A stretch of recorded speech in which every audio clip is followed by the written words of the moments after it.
Pravinbhai Gandhi is a very accomplished entrepreneur, long-term investor in the Indian scene. We'll be talking over 45 minutes about what he looks for in early stage entrepreneurs. And after Pravinbhai finishes his talk, we are going to have open mic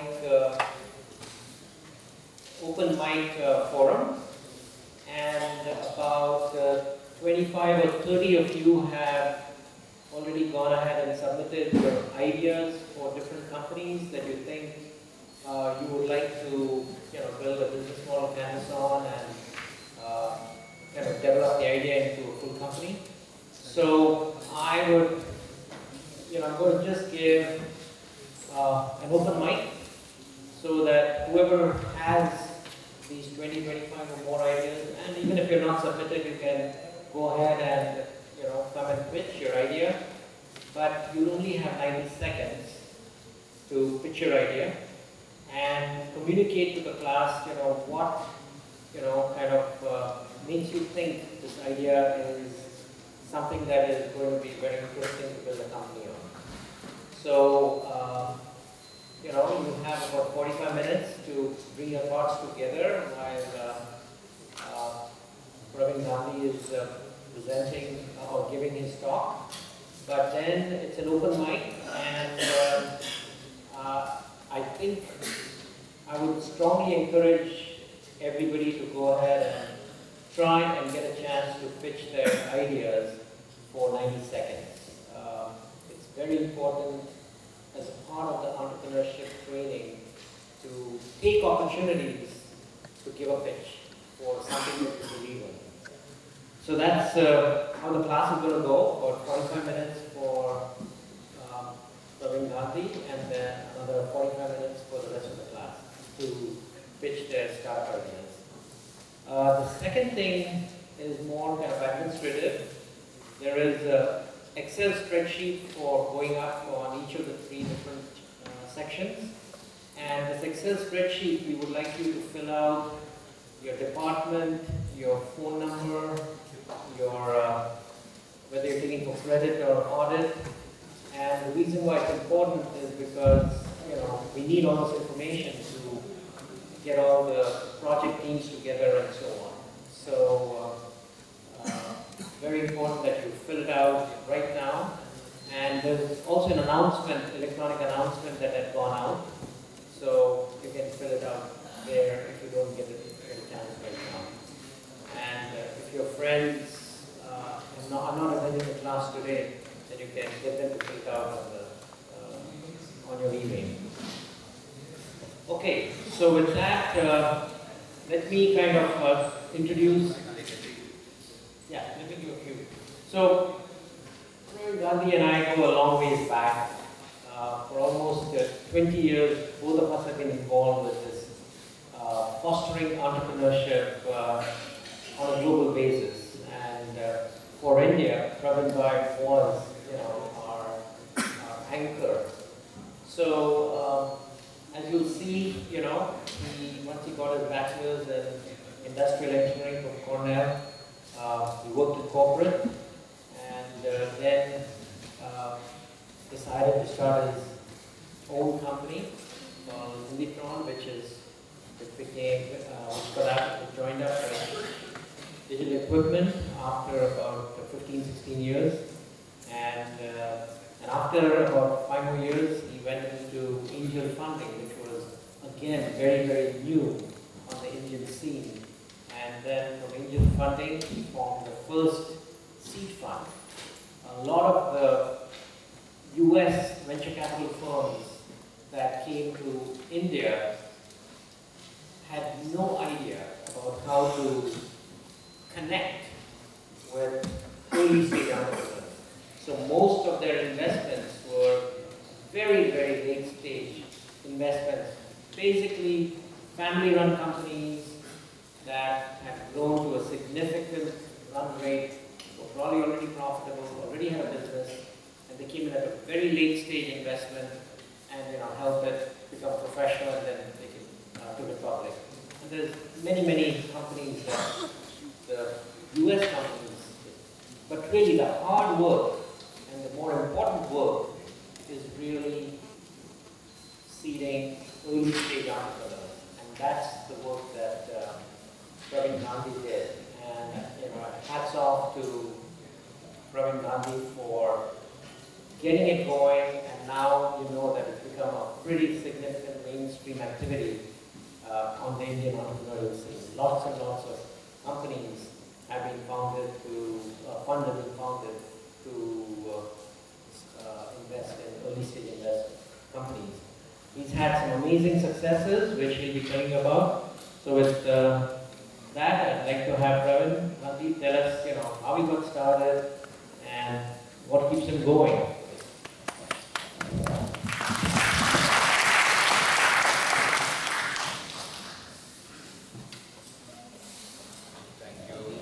I need some.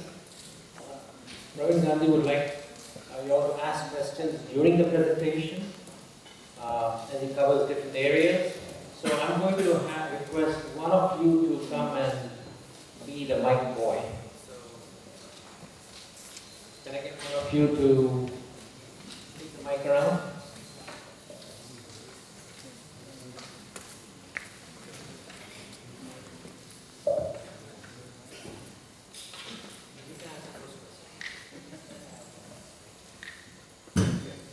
Not only you, I'll be asking you questions because it's a very graphical kind of presentation. So while I go through all that, I just want to understand. Yeah, I think my mother and father never always said that I never needed a microphone. So first, do I have your permission to sit down and chat with you? Yes, sir. Thank you.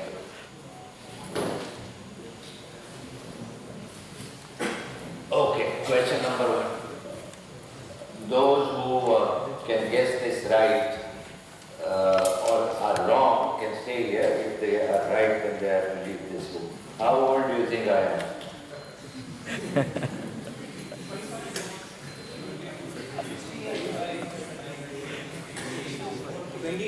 Hey, come on guys, be serious. Okay, who said 79? Okay. Anyway, I guess I am younger than 79 and older than 18. Okay.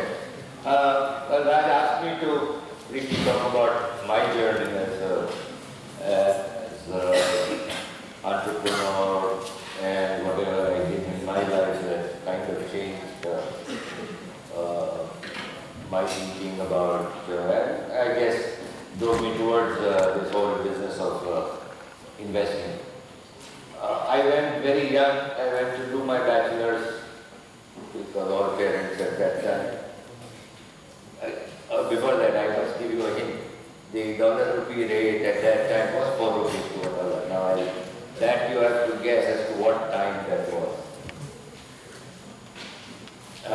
So I went to Cornell to become a mechanical engineer, which I realized when I got there was not something that I liked.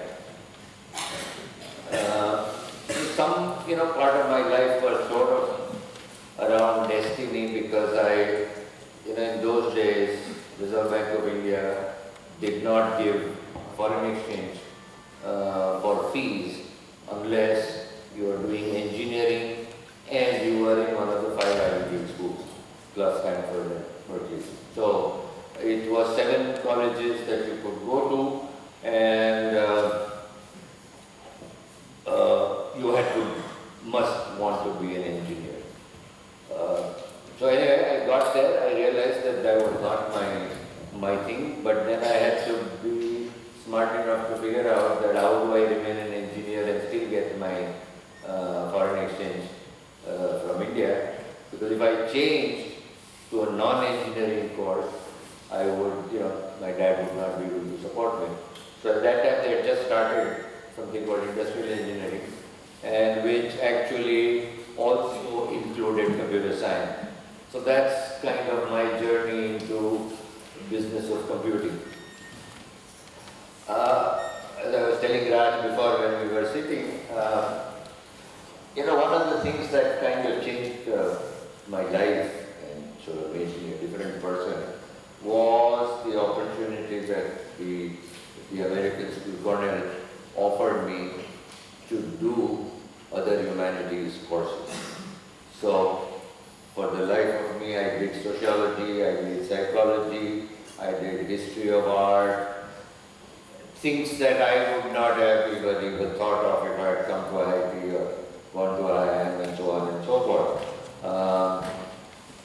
And I can tell you that besides becoming an industrial engineer with some reasonable success, I also realized what it is to be a complete human being. And I think that gave me a much bigger perspective of life as a whole. But before I had gone, I had kind of decided in my mind that I was not going to be one of the person who will live in that country. So that was very clear in my mind, that I will not stay in the United States.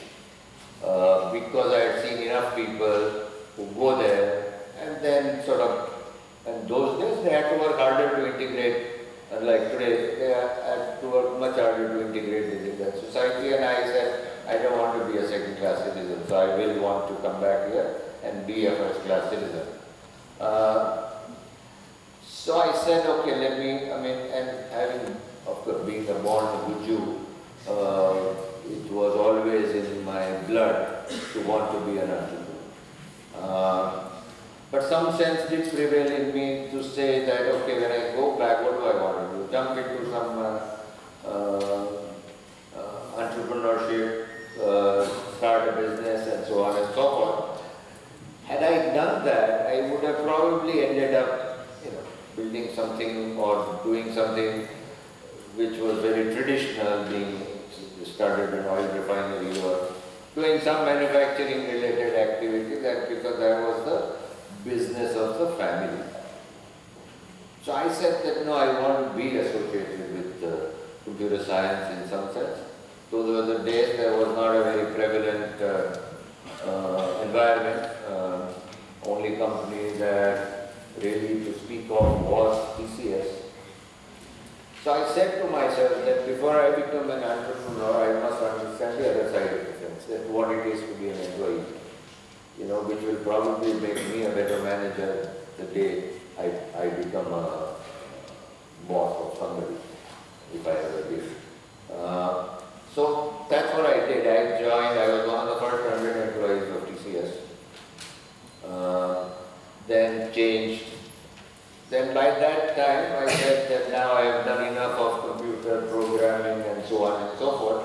I needed to understand marketing.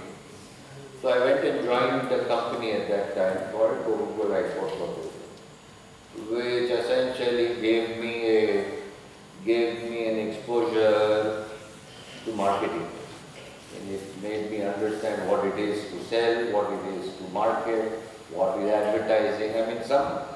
Some of these things were just not known in those days. I'm sure you guys are much smarter than we were at that time. And surprisingly, what I learned on the field, what I learned in dealing with the Coca-Cola franchisees really made me a much more completely ready for entrepreneurship, if and when. So anyway, so 1972, an opportunity presented. Couple of colleagues from my school presented an opportunity saying that we have this relationship with a company called Digital Equipment Corporation. I think, how many of you were born before 72? None. Right? So you may not even have heard of a company called Digital Equipment Corporation. It was a pioneer of mini computers.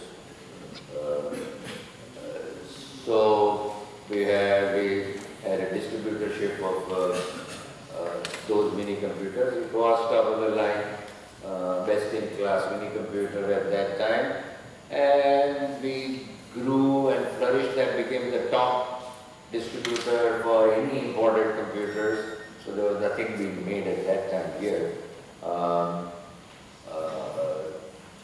Then diversified into system integration, then diversified into software export. We started manufacturing PCs. So we did a whole gamut of things to cover the whole, which was also an extremely enriching experience for me to understand when to do what and how to do it well. And one thing was always clear, that I always believed that I did not know all that is to know, which meant that I always needed partners, team members who were either smarter than me or at least equally smart, because I think that over the years has been my belief system that I can't do everything all myself, and let me get people that I can work with. We have common thinking and we have the passion to build something that is different. So I did all that from 72 to 92, took the company IPO. So, in a sense, I had an experience of starting to go to IPO, which was kind of, I must say, rare in those days. It was the first technology IPO ever on the Bombay Stock Exchange. After that, I said I have now had enough, so I started doing angel investing.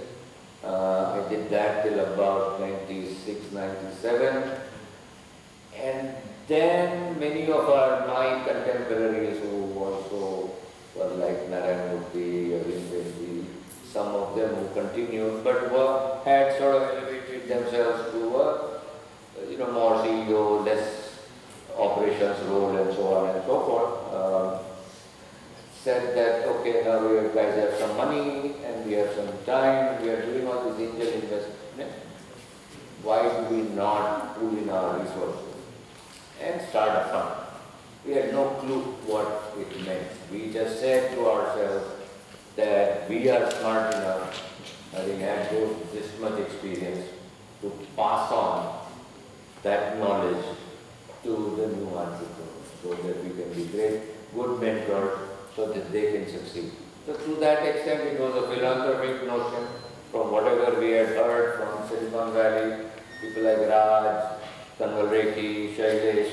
I mean, they were all our well-wishers to help us, try to put all this fund together, which we did. And so 2000 was the time Infinity was launched, and it was the first early stage fund. We learned a lot. We had some great exits.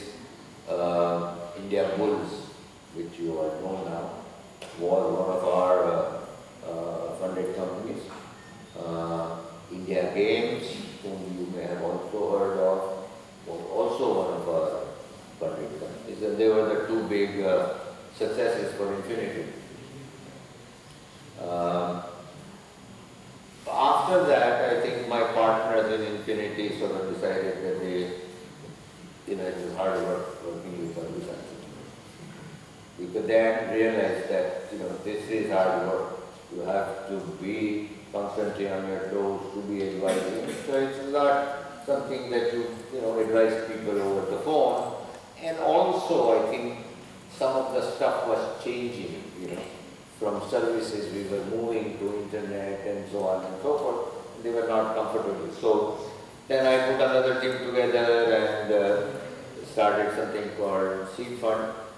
Based on all the learnings we had in the past, we ourselves actually was an entrepreneurial venture, and we put a $15 million fund together, which again, was a great success. One of our biggest exits was, I'm sure if you read newspapers, was Redbus. We were the first investors in. So the moral of the story, in some sense, sense is that we were entrepreneurs first and VCs later. And I realized on the way that being entrepreneur was a lot more important than being understanding financial statements, because at the stage we are investing, spreadsheets matter very little, because you can write anything you want in the spreadsheet, but it is to understand how, what, why of your enterprise. Check doubly, triply with friends, advisors, whosoever is the thing to do, not say that, oh, there are 1.2 million people, and if I just got 1% of this people, I can become, Bill Gates tomorrow. That really clearly was not our approach to investing. And my colleagues, my partners in the fund were also ex-entrepreneurs. So whatever I am going to share with you sort of comes with a notion that this investment that we do is not so much of science as it is art. Okay? And hence there are no real rules of what you should do and should not do. There are a few things that you can keep in mind, ask yourself again and again, that whether what you are doing has some value. And second, other point that I also want to make it very clear, at least in my mind, because I think whenever you listen to a VC, it's all about how much money will I raise and how wealthy I will become. That is, that I will raise hundreds of millions of dollars. But that's not what entrepreneurship is only about. You can still be an entrepreneur and build a lifestyle company. I mean, you can build a great cash flow company, take lots of money home, and that's it. I mean, it doesn't have to become a business, it doesn't have to be, it's fun for it to be Google, but all I'm saying is that, somewhat disassociate entrepreneurship from the notion of VC funding and so on and so forth. You can still get some angel funding, you can self-fund and build a company. I mean, it's fine. It's okay. You can build a profitable company. Of course, the world as it is, there are enough people in this country who have not heard of a VC, have never gotten any VC funding, and have built great companies. Okay. Many times, and I come from the old school, when I hear about what Flipkart gets as funding,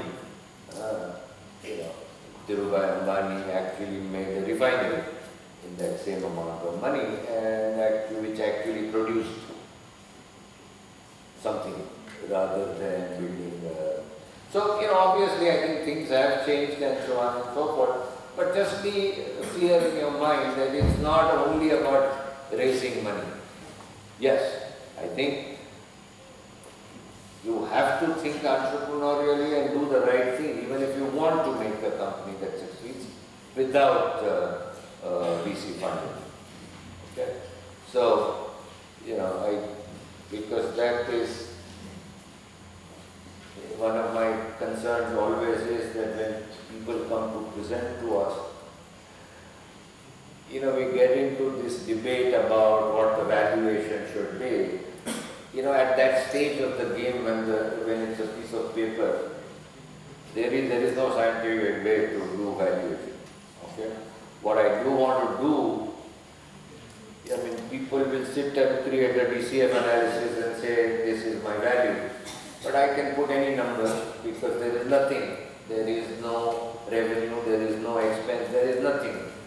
So I can do anything I like and say this is my valuation.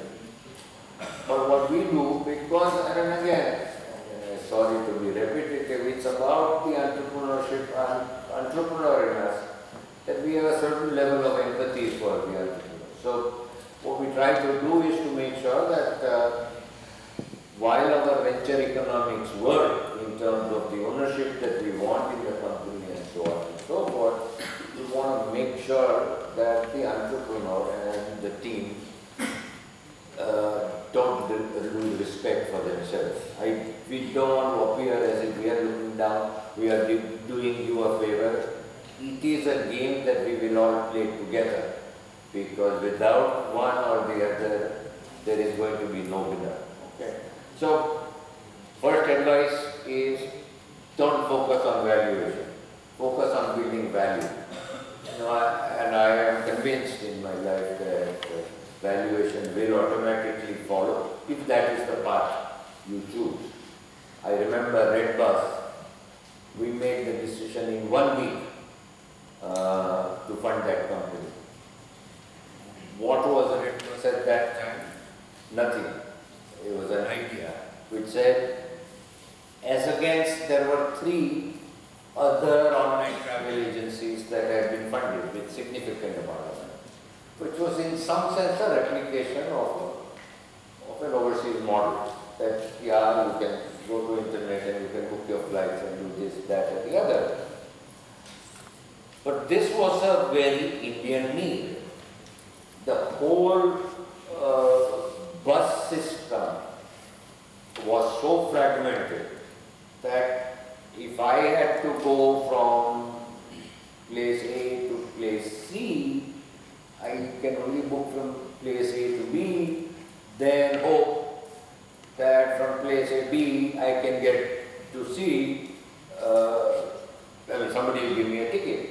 So there was a great need, and that is the example of a serious pain point that existed in the marketplace, which said that if you could do this, that if I can get 5,000 bus operators, and please, there are a lot more than 5,000 bus operators in this country, some with 3 buses and some with 200 buses, together to form a network to be able to share their schedules such that I can give passengers the ability to change operators and reach their destination without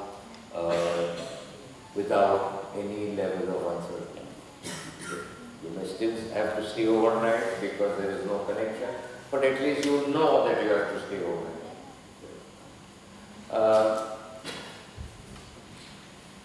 The second company, which is very recent, that I'll give you an example of, sorry, I'm not going according to the script, is a company called My Dentist, which I don't know how many of you seen in the clinics in Mumbai. There are now 100 My Dentist clinics in the city.